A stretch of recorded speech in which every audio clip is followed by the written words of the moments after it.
Maximal oxygen consumption. Okay, the term maximal oxygen consumption, I could say, is synonymous with the term VO2 max. We've probably heard this term before, and that's all predicated on an equation by the name of the Fick's equation. So the Fick's equation is kind of the most cohesive thing when it comes to oxidative performance and how that ties into the cardiovascular system. And it's given here. This equation is VO2 equals heart rate times stroke volume, which collectively, this part of it, is cardiac output. And then the last bit here is AV O2 difference. Okay, so AV, this is arterial, venous, oxygen difference. So what it's saying is the difference between arterial oxygenation and venous oxygenation, AVO2 difference. Or, what that really is the ability of your body to extract oxygen from the blood. So collectively, if we look at the term here, it's maximum oxygen consumption, or just oxygen consumption at any given workload. So the volume, the VO2, volume of oxygen that you're able to consume at any given rate of work or maximum or any point is equal to your heart rate times your stroke volume, so the amount of blood that's being sent out per minute, cardiac output, times the amount of blood that's actually, or rather, the amount of oxygen that's actually being taken out of the blood. Okay, so from that we get a volume of oxygen being pulled out of the blood and being used. So there's whenever you hear that term VO2 max, it's all that it's talking about is how much are you pumping and how much is getting pulled out. Oxygen. That's the volume that's being used. If you have a greater volume of oxygen consumption that you're capable of, it strictly means that your body, through some combination of having a superior stroke volume, heart rate, or ability to pull out oxygen, is able to maintain a higher workload in sustained effort. This is a very important equation to understand. So I would, if this is if you're writing stuff down, I would definitely make note of the Fick's equation.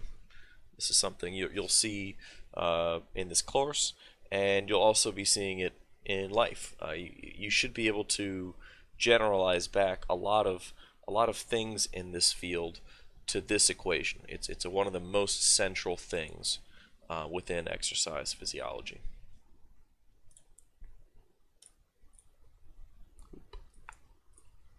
Alright, so I just want to talk about the different components. Alright, heart rate, pretty simple, right? The number of beats per minute. Typical range for resting would be 60 to 80 beats per minute. And, we take heart rates typically at rest. A resting heart rate is important because it signifies, or it could indicate problems within the cardiovascular system if the heart rate is too high. Okay, so another thing to talk about here quickly is the maximum heart rate, max heart rate. You'll see this from time to time, moving forward especially. The equation for max heart rate is given as 220 minus age. So if you're 20 years old, it would stand to reason that based on this equation, your maximum heart rate would be 200, right? Because it's 220 minus in this case 20 is your age, so it would be 200. And that what that means is if you were working at maximum, at your very hardest during sustained effort, once again, not a sprint or something, we're talking about if you go for a jog, your maximum pace you're able to maintain, you should be able to get up to a heart rate of about 200 at most. Now, something to be aware of with this max heart rate equation is it doesn't take into account training status. So the generally accepted caveat, if you will, to this equation, this 220 minus age thing, is that depending on your training status, it can be plus or minus 10%. That is to say, in the same example, if you're 20 years old and very well trained, you could be having 10% more heart rate. So in this case, your max heart rate could even be up somewhere near 220. Whereas you could be 20 years old and exceptionally well trained at sitting on the couch. So you're exceptionally sedentary, and your max heart rate might in that case be 10% lower, which would put you at 180 maximum heart rate.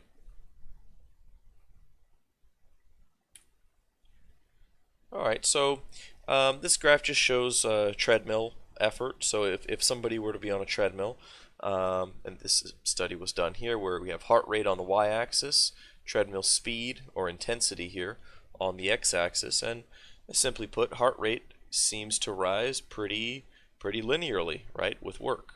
So the faster this person is moving on the treadmill, their heart rate is responding in a linear way, right up until when they get very close to max. Okay. Now, when people age, their heart rate slows down. This is typically thought to be a lack of responsiveness to sympathetic inputs, whereas their parasympathetic remains intact. So remembering back to that, if your sympathetic nervous system is not having as much influence, in this case on the heart, then it's not going to get as much gas, so to speak, so much as if we're bringing it back to the car level. But if the parasympathetic is still working as it's supposed to, then that's going to be giving it more brake. It's going to be slowing it down. So this graph just shows that typically with age, you're seeing a decrease in heart rate, and that's related back to that max heart rate idea.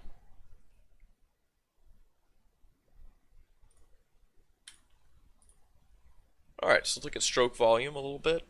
Once again, we've talked about this in previous lectures, but it's worth just making some more notes on. Alright, so we know that stroke volume is the amount of blood that's ejected during each systole phase of a normal cardiac cycle. Okay, now, interesting thing, stroke volume will increase by about 40% during exercise. So, we've talked about how when you get more blood back in, you get more end diastolic volume, you get more ejection due to that whole Frank Starling mechanism of increased cardiac contractility. But looking at this, stroke volume seems to be one of the major determinants of exercise potential. Okay. Of why you're able to work harder during exercise, because while heart rate has a much greater capacity to move, right? You can go from, say, a resting heart rate of 50 or 60 and then exercise up to 180, 200 beats per minute. So you can triple and quadruple the amount of beats per minute. But the problem with having a really fast heart rate is that if you look here, this is exercise. This is rest here. We have in blue the systole phase, contraction phase, and red diastole. All right, so we have longer contraction phase. Let's change this out. Longer contraction phase at rest. Okay, cool. But you also notice a really long diastole phase. And it's important. It's important to have muscles have time to relax, because the more a muscle has to work continuously, the more strain's being put on that muscle, the more oxygen demand it has, the more difficulty it's going to have doing its job. Okay, the more chance you have for hypertrophy. Once again, in the heart, that's not a good thing. Now, if we exercise, look here, 180 beats, so a little bit less than 3%, 3 times increase, but let's say about 3 times increase. Let's change this real quick. You notice the time of diastole, okay, comparatively. It's much, much shorter, right? So what we have is when you're exercising, or if you have just say a really fast resting heart rate, the diastole phase is the phase that is disproportionately affected, right? So that's problematic because if your heart is always having to beat very fast, if you have a very high resting heart rate, it means that your heart isn't getting enough time, isn't getting as much time to rest, right? That's part of the reason why we would say that someone who has a very low resting heart rate is probably in good shape, they're probably athletic, and it's a good thing. It's cardioprotective because that heart has a long time to rest in between each contraction. And it's good to have stress on the heart. It's good to have exercise times where the heart doesn't have time to relax, because the heart needs to be stressed like any other muscle in the body. If it's not stressed from time to time, it, just like every other muscle in the body, loses its work capacity. It becomes weaker, and that's not good for your health.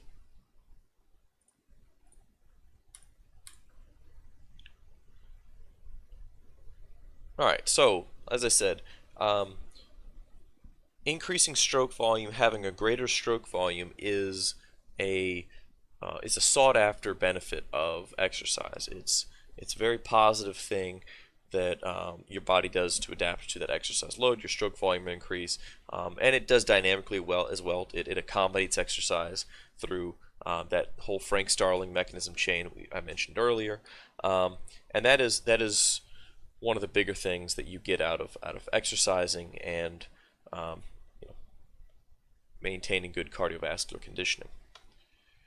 And we see here, this is just showing after training, you have male runners, who are trained versus untrained, and then female trained versus untrained. And looking here at resting stroke volume, you see a a female who's untrained has has this stroke volume, and if we go down here, we've got a nice little spread. Okay, so and then the same is basically true for the males.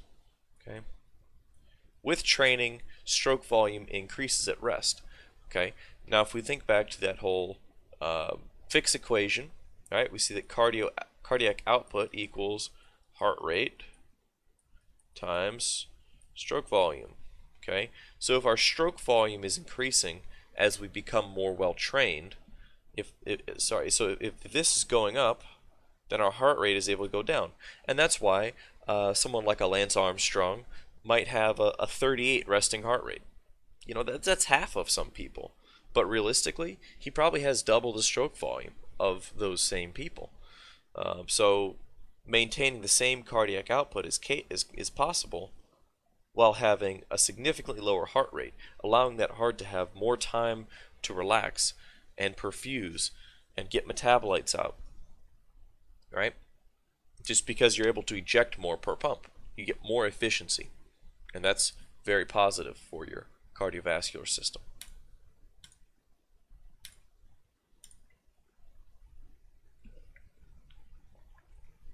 So, if we look at this overall, things that will, through training, increase your stroke volume. All right, because it's not just that your heart just magically gets better. There's things that influence it, right? So, first off, with training, and this is something a lot of people don't know, with training, you actually get a little bit more blood. Okay, your plasma volume will actually increase through training. All right, and I think it's worth mentioning because I've been a personal trainer. I've worked with general population a good bit, and one of the most frustrating things as a trainer when you take a brand new person and you put them on a program, they want results. Everybody wants results. That's absolutely normal, and it's should be expected. Now, one of the ways that people derive their results is by jumping on a scale, right? They check their weight, and they'll check their weight every day. So they come in, they work hard, they do some cardio, they check their weight the next day. Well, nothing really changes, as the story goes. Now, over the course of 3 or 4 days, they might actually notice that they gain weight. And so you'll get these people that come through and they'll be absolutely befuddled sometimes upset, right? Because they came to you to exercise and they just gained weight. So they're like, man, I was dieting right. I did everything you said, but I'm gaining weight. How is this possible? And here's why. It's important to realize that, once again, as I just said, your blood volume increases as you start to undertake training. As much as 2%, right? So if you have a 2% gain in blood volume, blood is mostly water, water's pretty heavy, plasma volume will go up. So people actually become heavier. They gain water. So it's important to take a second and explain that fact to people, because it is a very real thing that you will see often, right? And what is weight? Weight is simply how much gravity is pulling down, right? It's as I stand up or sit down, how much of my mass, and due to the acceleration of gravity, is pulling me to the earth. That's the weight, right? If you want to lose weight really fast, chop your hand off. You just lost some weight. It's not beneficial to anybody. Weight wrestlers and MMA people do this all the time. They go into a sauna and they sweat off a bunch of weight, or they dehydrate themselves, and they lose 10-15 pounds of water. Okay. So it goes the other way as well. You can drink more water, you can retain more water, and that will cause you to gain weight. Cardiovascular training will cause you to gain weight when you're in the beginnings of it. When you go from being sedentary to trained, you'll gain some weight. Okay? So that's the first bit that's going to increase stroke volume. When you have more blood available, it means you're better able to get blood back to the heart. Okay? So beyond that, if I have a slower heart rate, it means I have more time of diastole, right? I mean, that's what we've been talking about. So if I have a slower heart rate and have more time for diastole, it also means that the filling phase of my heart, of my cardiac cycle, is longer, right? So if I have more time, to fill the heart, then it means I'm probably going to get more volume back into the heart. Yeah. And also, the ventricle may become more distensible. So I have more capacity within the heart. All of which, if I have more blood total in the body, if I have more time to fill the heart, and if I have more volume in the heart, gives me a greater end diastolic volume. Okay? So if I have more end diastolic volume, right, more preload, that means my contractility is going to go up. Above and beyond the Frank Starling mechanism, training will actually increase the contractility of the heart, the power of the heart, how hard it can pump. Okay? So those things together are going to give me more stroke volume. Right? Now, both those things. But the other thing is my blood pressure may go down. Okay? So if I have less diastolic blood pressure, what that means is I have less force or less resistance when I'm trying to pump blood out. If there's less resistance, then more blood is going to be ejected. Okay? So if I have less afterload, less peripheral resistance, then that left ventricle, when it tries to pump the blood out, doesn't have to work as hard, and when it contracts really hard, it's going to eject more blood, because the differential of pressure within the left ventricle between that and the aorta is more mismatched. Okay, so you get more blood out due to having more blood come in, the heart contracting harder, and not having to work as hard to get it out. All of which give you, greater stroke volume.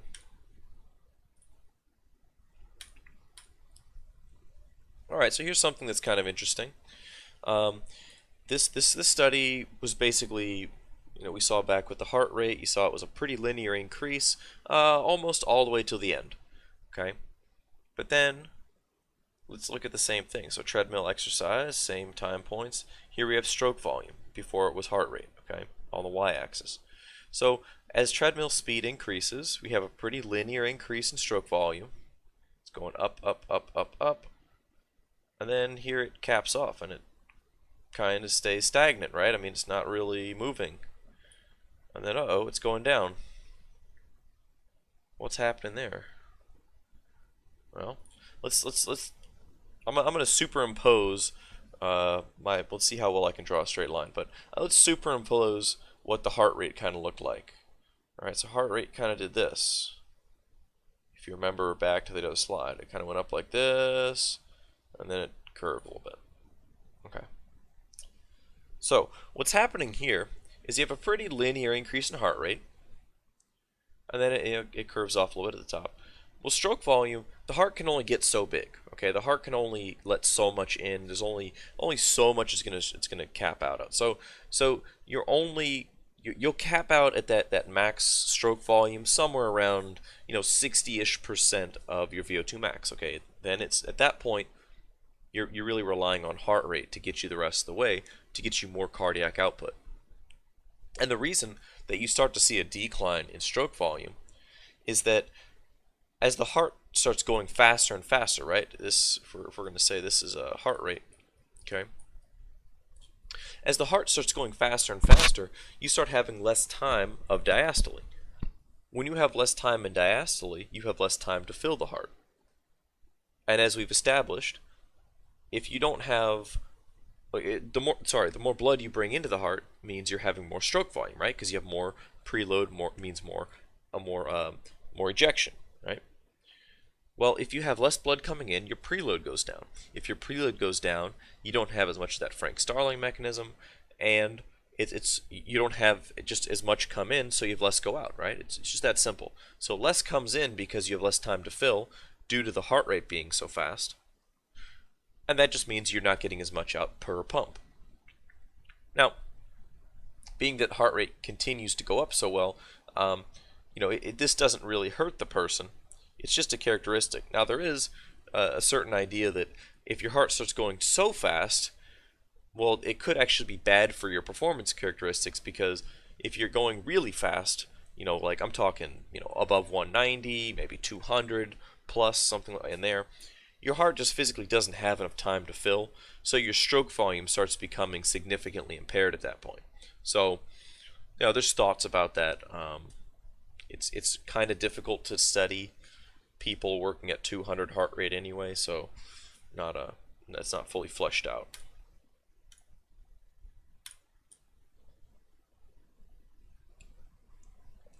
So this just shows when we look at positioning.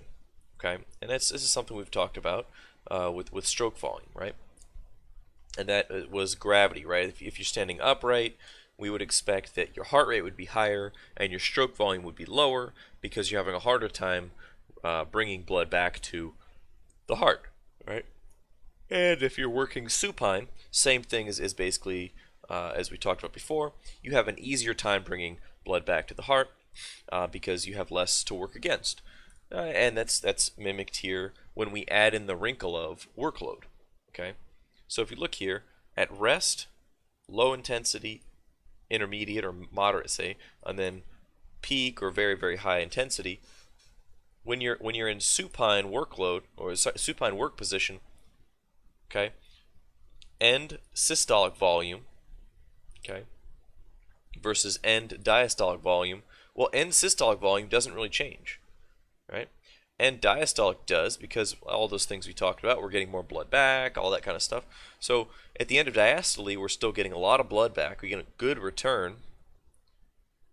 And end systolic volume isn't really changing, which means the spread between this and this is just better all around, right?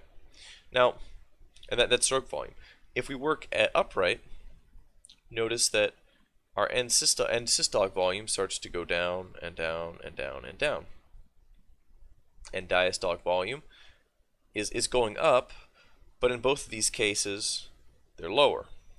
Okay, so we can still get a good stroke volume while working, right? While we're working in an upright position, but it's more so when you're standing that there's the bigger disparity between these two things.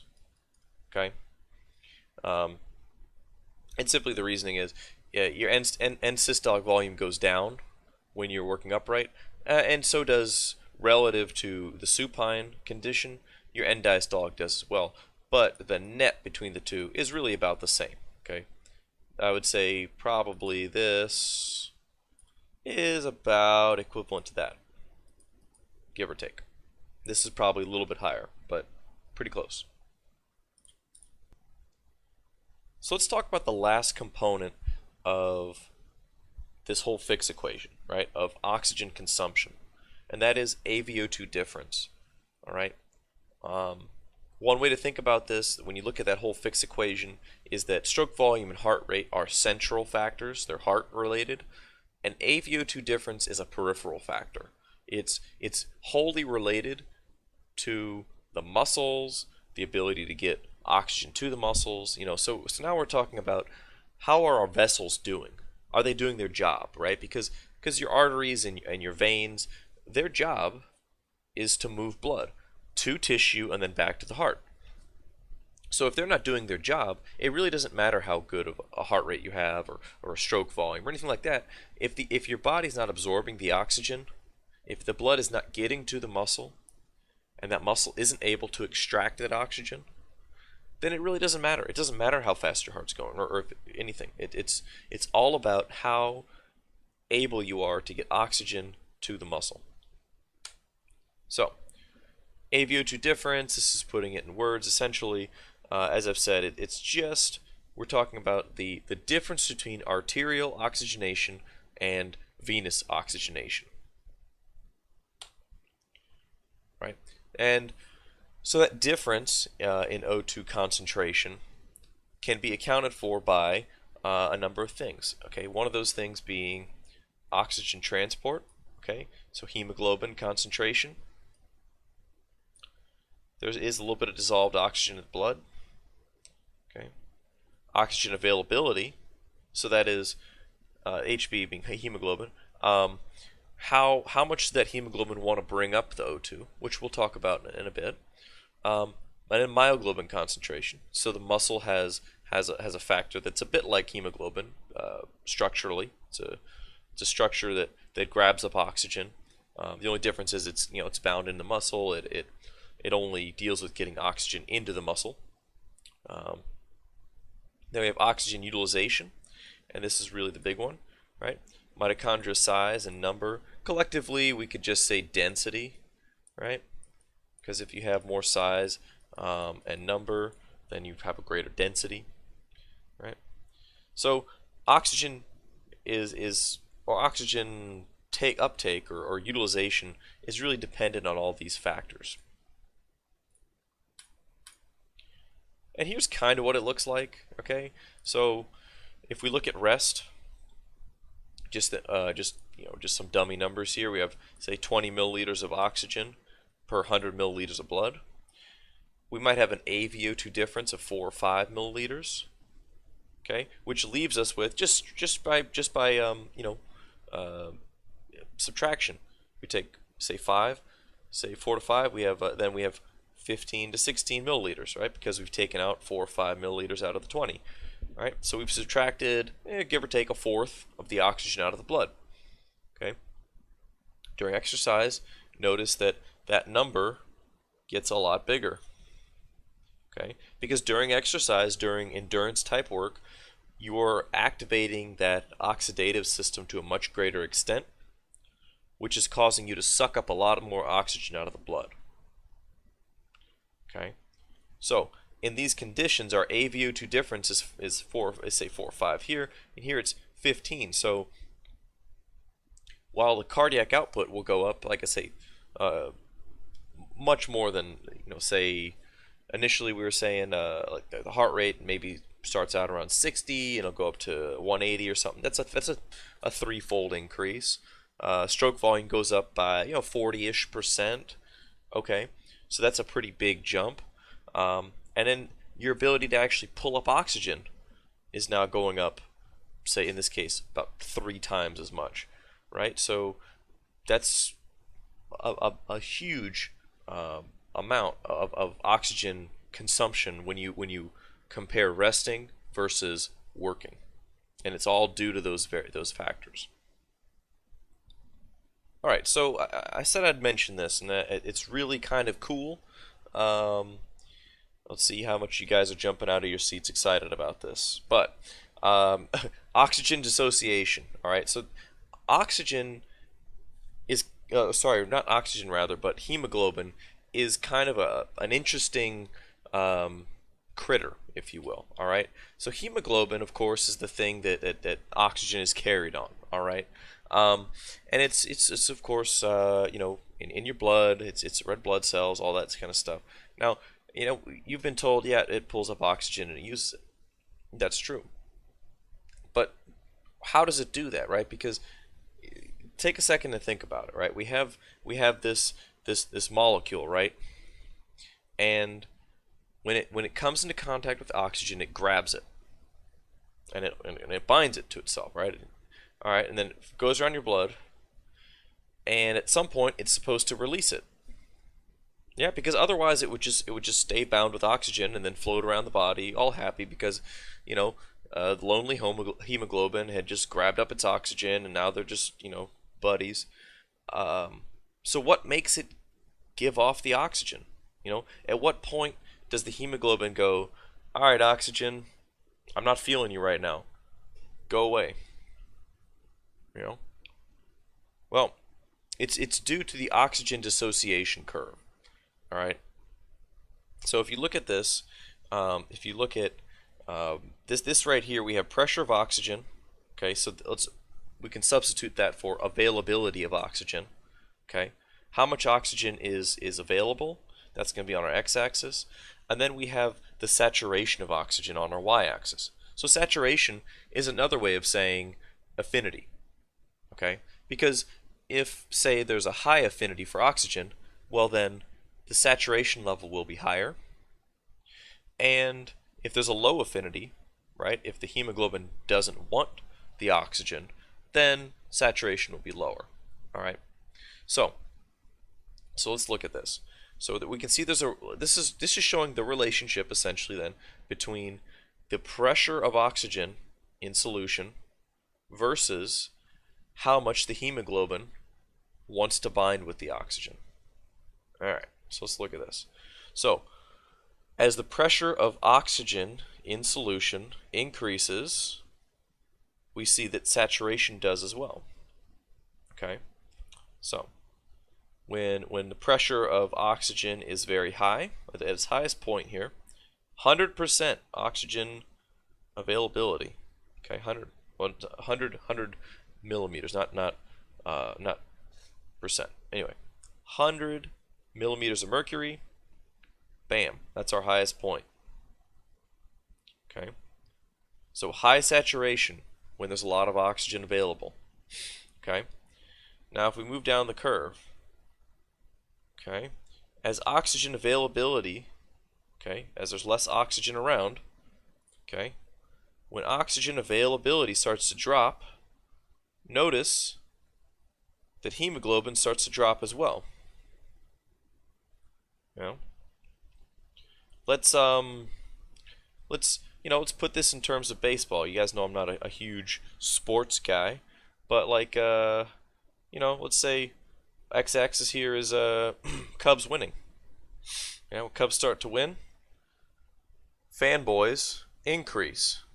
Okay, so as they get better, more people say they're Cubs fans. As they do worse, less people say they're Cubs fans. You guys know how that works. It's not specific to that, but it's the way it works. So now let's bring it back to the body. Okay, jokes aside. All right, we bring this back to the body. At what point of the body? I really want you to think about this. I'm not just going to spoon-feed you this. All right, think about this. At what point in your body is there the highest concentration of oxygen? I want you to take a deep breath and think about it. Okay, so now take your answer, hold on to it for a second. Now, at what point in your body would you postulate, would you think, is the lowest saturation or lowest oxygenation?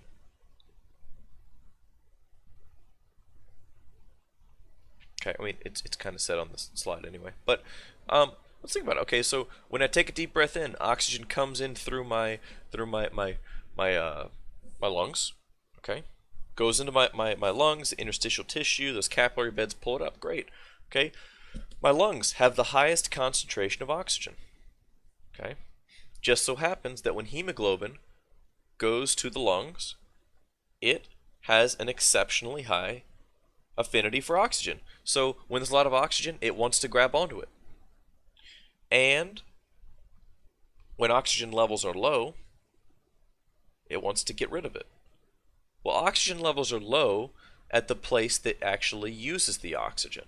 In this case, skeletal muscle, right? If I'm cycling, if I'm running, and my muscles, my working muscle, needs oxygen so that the electron transport system, that metabolic system, can function correctly, I need oxygen. So I extract oxygen from there.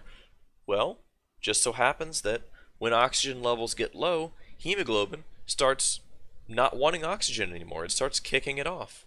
So it's really kind of cool, right? I mean, it's a molecule. It has no, like, there's no internal circuitry to this thing. It's just a molecule, but just due to the concentration of oxygen in solution, it knows when to grab it, and it also knows when to release it. It's very cool. Anyway, that's that. All right, so there are some things. There's a Bohr effect. Okay, Bohr effect refers to the things that affect the affinity hemoglobin has for oxygen. All right, and there's three main things that are typically referenced. Okay, the first of which we'll talk about is pH level. All right, so we have that same oxygen dissociation curve. I'm not gonna be as theatrical about this one, but you know, our normal pH is somewhere around 7.4, 7.35, whatever, somewhere in there. So that's normal. And if we notice as our pH starts to drop, well, the curve drops as well. Okay, so when our pH levels start to get lower, hemoglobin generally for any time point on this concentration graph here is not as likely to grab oxygen. Its saturation drops, its affinity drops. So the more acidic solution becomes, the less hemoglobin wants to grab onto that oxygen. And in the more basic it becomes, the higher the pH goes over our normal resting 7.4, the more it wants to grab oxygen. Okay, well, once again, what's the most basic point? The lungs. The lungs are the point where you're giving off your CO2. You're giving off acidity.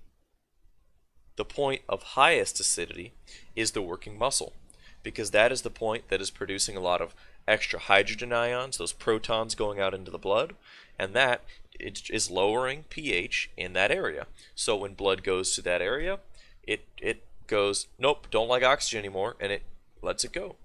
And that feeds your oxidative system. Then that same blood, that same hemoglobin comes back up to the heart. It goes in through the right atria, it goes to the right ventricle pumps it out to the lungs. Then the lungs take up oxygen and give off CO2.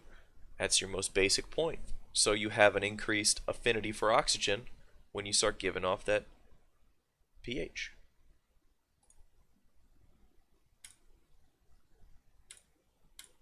Alright, we see the same thing with CO2. I don't need to explain it again, but it's basically the same idea.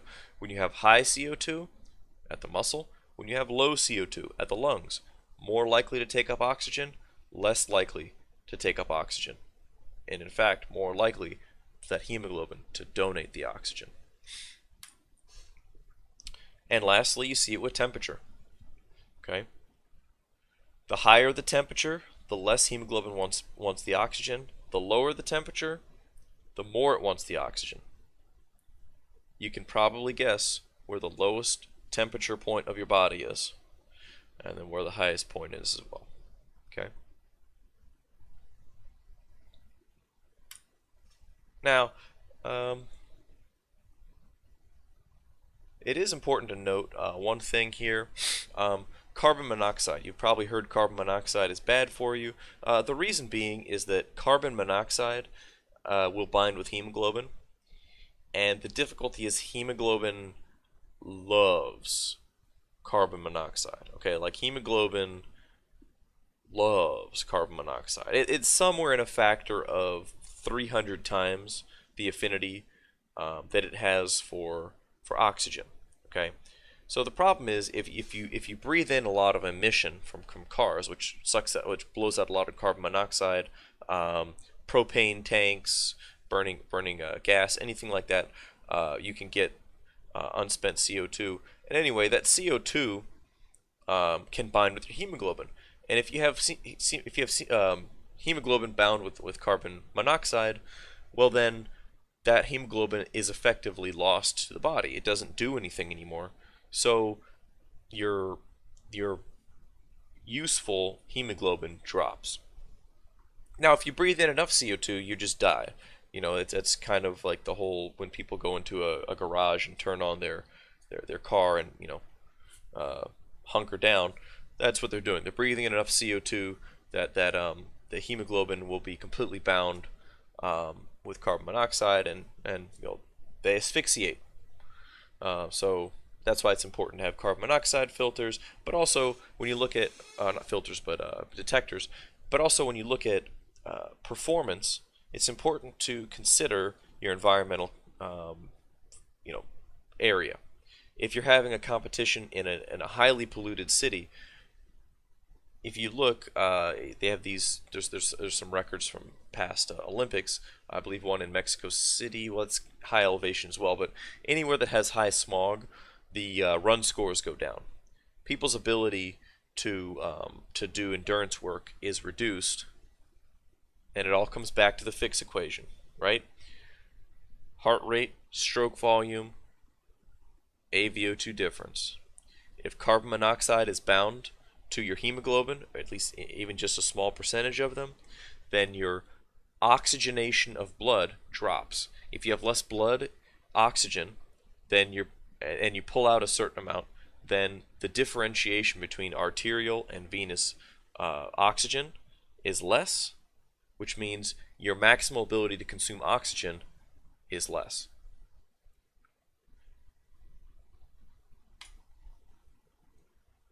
All right. And this just shows the difference between myoglobin and hemoglobin dissociation.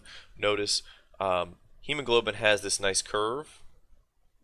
Myoglobin pretty much always just wants oxygen. It's a glutton. Okay? So the more oxygen there is, the more it wants it. At no point really does it give it off. It just takes it and takes it and takes it. Which is good, because we want the myoglobin to take the oxygen from the hemoglobin. That's a positive thing. So it's good that you have that dynamic. All right, cardiac output. Let's touch on this real quick.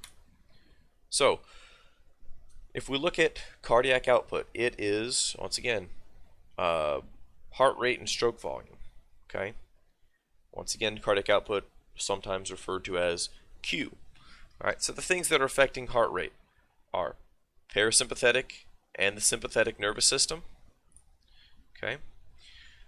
We also have, looking at stroke volume, there's a lot of things going to that. Sympathetic nervous system. We have contractile strength. We have stretch, Frank Starling mechanism, amount of blood coming back, end diastolic volume, and then mean arterial pressure. If you have more pressure in your arteries, it means you get less blood out, right? So collectively, these are the main things that are governing your stroke volume. Oh, sorry, your cardiac output. And as we've seen before, resting value for cardiac output is something like 5 liters per minute, and it can go up pretty remarkably. Okay, so in this case, it's showing 40 liters per minute. That's certainly not the highest it's ever been recorded, but it's a lot. Okay, 40 liters per minute. It's a lot of blood, 8 times as much as resting value. Okay. And the value changes, of course, with body size and your conditioning and all that kind of thing. So, if we look, this comes back to that whole body positioning thing. If we look at how people's heart rate, stroke volume, and cardiac output are affected by various conditions, we can see it simply here. When somebody is, their heart rate, let's look at heart rate here. Heart rate. Okay. When someone lies down, their heart rate goes down. Okay, that's because their stroke volume goes up. So altogether, cardiac output stays here. When people stand up, heart rate increases because their stroke volume just went down. But when you compare lying versus standing cardiac output, yeah, they're about the same, right? It's just one has a higher heart rate and the other one has a higher stroke volume. But you get about the same. So when you start to jog, heart rate goes up and stroke volume goes up. If they're both going up, well then cardiac output must be going up. When you run, heart rate goes even higher, stroke volume goes a bit higher, and well, there you go. That's the highest point.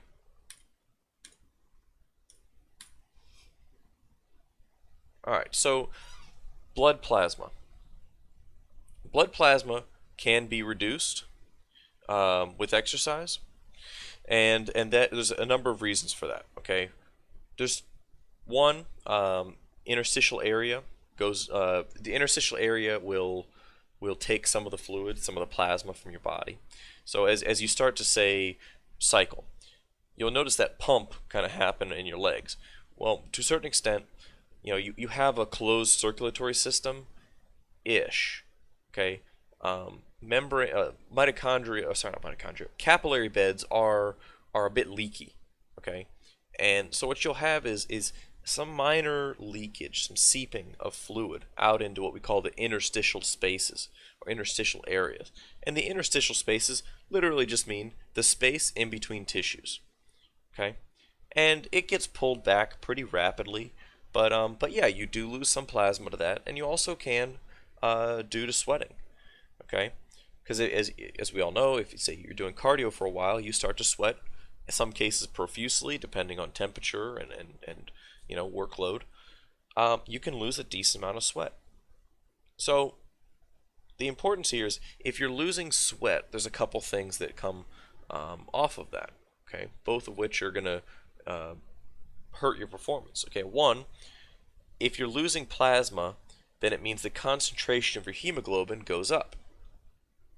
Okay, so if your concentration of hemoglobin is higher, but your blood volume's lower, it doesn't really help you, but it could be problematic, especially for more diseased people, because it leads to a more viscous blood, which is more difficult to move, because it tumbles and it has more chance to have clots and things. But it's not so much an exercise concern.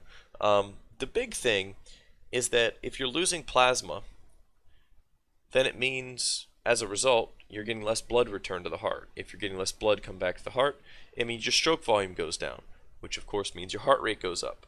And that's one of the reasons, there's a couple reasons, but that's one of the reasons that if you work at a certain workload, say, let's get on a treadmill. Okay?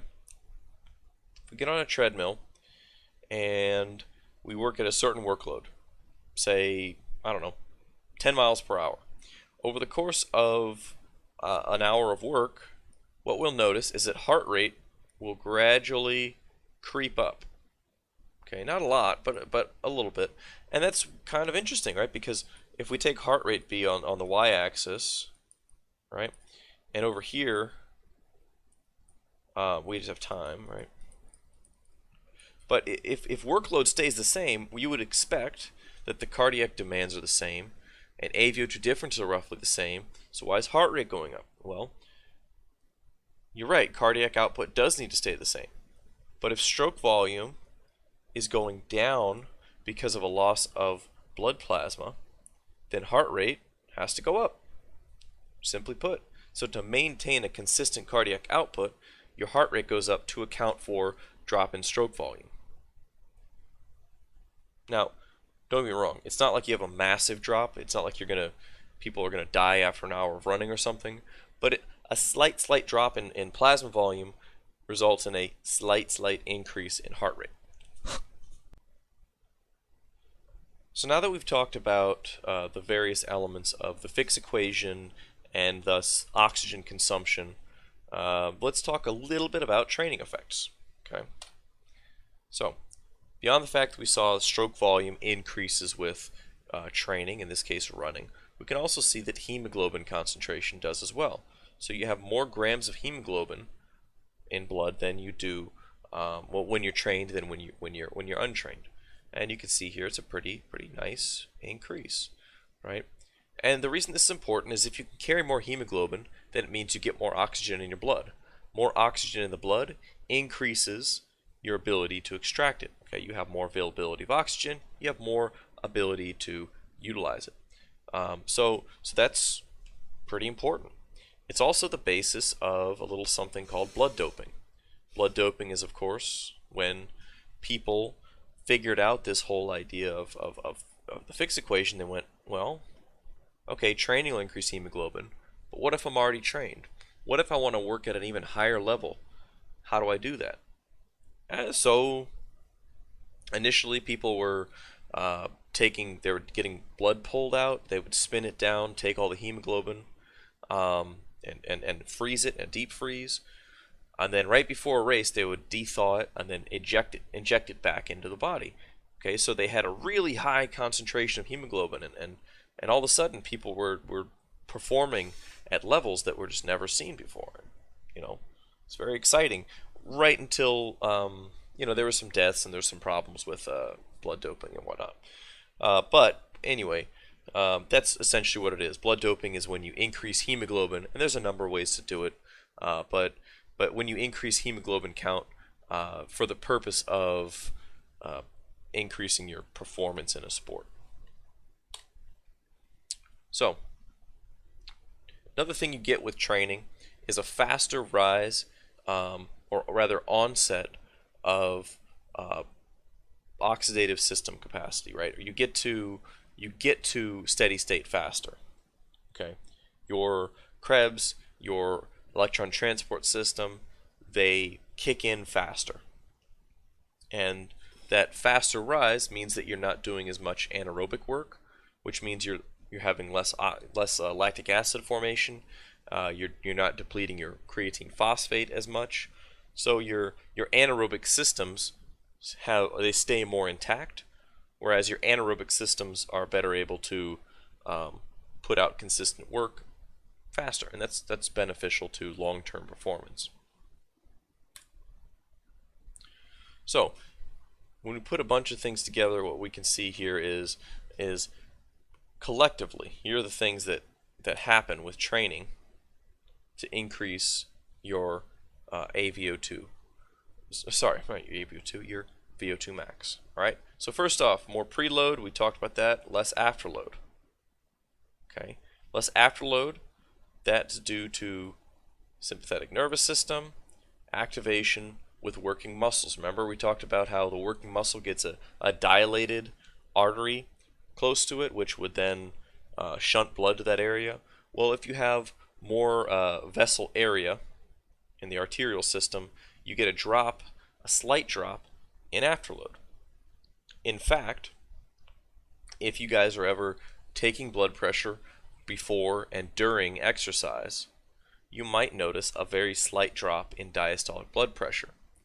That is due to this drop in sympathetic, this increased sympathetic nervous system activity, and that it drops your afterload. It drops the amount of pressure you have within that system, and that's pretty normal.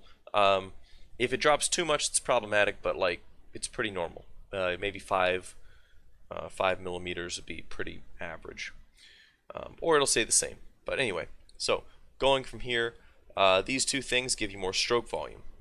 Okay, more stroke volume gives you more maximal cardiac output. Okay, now you're also getting more blood flow. Once again, your blood flow, that's going to be secondary to a healthier vascular system, right? You're also getting greater capillary beds. Okay, capillary beds and mitochondria. So capillaries are important. We're going to talk about it a little more in a second, but that's essentially the exchange area. And mitochondria, of course, if you have more mitochondria, it means you have more mitochondrial enzymes. It means you have more electron transport system, more Krebs cycle. And if you have more of that oxidative metabolism or bioenergetic system available, it simply means that you're better able to do that kind of work. You're better able to burn fats, preserve glucose, all that stuff. Okay? You're better able to utilize oxygen. Okay? So if you're better able to utilize oxygen, you're better able to pull out of the blood. The AVO2 difference goes up. And if you remember the Fick's equation, it's cardiac output times AVO2 difference, right? So if AVO2 difference goes up, if you're better able to do the peripheral, if your heart rate goes higher, if your stroke volume goes higher, your cardiac output goes higher. Collectively, then your central factors get better as well, and your max oxygen consumption will go up.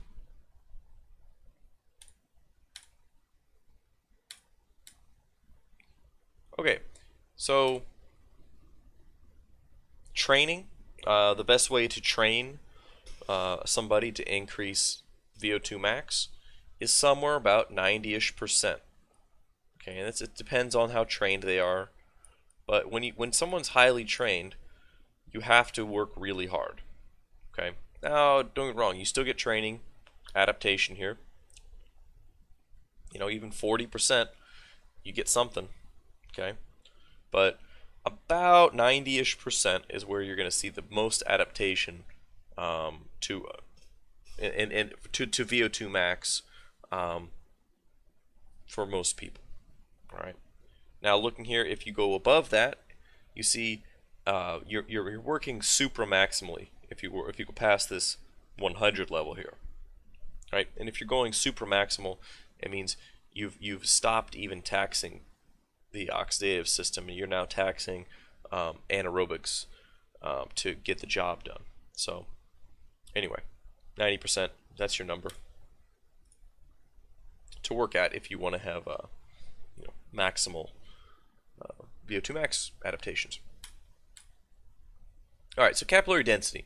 The reason it's important to have capillary density, or why having more of them is intrinsically better, quite simply, if you have increased surface area, then you have more ability to diffuse, right? You have more contact with the muscle, the organ, whatever it is that's utilizing that exchange vessel. If you have more surface area, you get a better ability to diffuse. And part of that is that if you have more capillary beds, the blood actually slows down more to the muscle, which increases the amount of time it has to diffuse. So not only is there more area to diffuse, you have more time for that diffusion to occur. And consequently, when someone becomes more well trained, part of that adaptation is they have an increase in capillary density around their working muscle. Or rather, not the working muscle, but the muscles that they work primarily. If I'm a cyclist, I have more capillary beds in my thighs. I probably won't see much difference in my, say, arms, my arms, because that's not the thing that's traditionally being taxed. All right, and this just shows you change in number of capillaries per muscle fiber based on different training status and type of muscle. Right, so we have trained here in red, untrained in blue, number of capillaries per muscle cell. So a trained person, look, in all these muscle types, they have more capillary, right? And untrained people, of course, have less in all types. But this just underscores the difference between type 2B, or it should be X, right, in humans, and type 2A versus type 1. There's a good amount of capillary bed in these two. Type 2, type 2X or type 2B, not as much. Well, it's not very good at doing aerobic work anyway, so it's not too surprising that you're not going to have a lot of capillary beds there. Having more capillary beds are one of the things that makes a type 1 fiber the king of endurance fibers.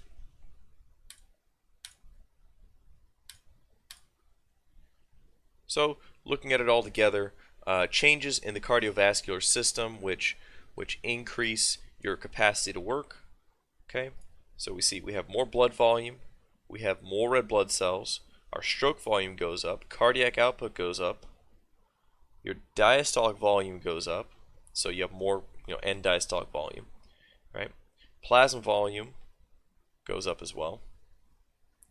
You have more capillaries at the peripheral to subtract out the oxygen, more mitochondrial density, which means those systems are working better.